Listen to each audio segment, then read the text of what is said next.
Let's make a super simple pasta, just a few ingredients. Add 2 cups of pasta to 4 cups of boiling water.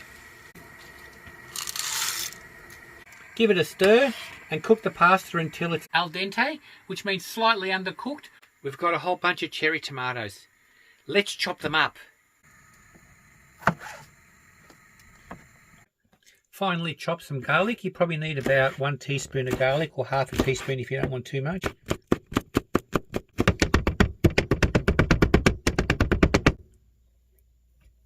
Add 1 tablespoon of olive oil.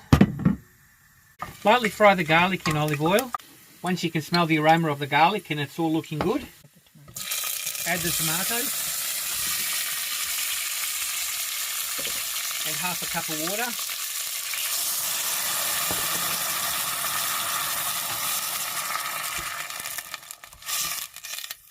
And start cooking. And cook them for about 10 minutes. Flavour it with some vegetable stock. Once the tomatoes have softened up, you can break them up a little bit. After about 10 minutes or so, the whole thing's reduced and you've got yourself a nice thick tomato sauce ready to apply to our pasta.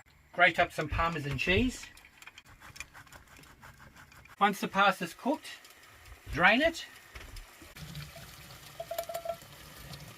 Put it back in the pot. Add olive oil so the pasta doesn't stick.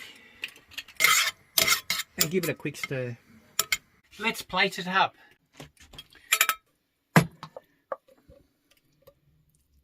Oh, look at that.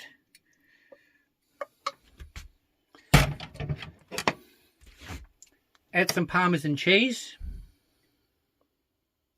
and fresh basil. Let's give it a taste. Oh, looks good.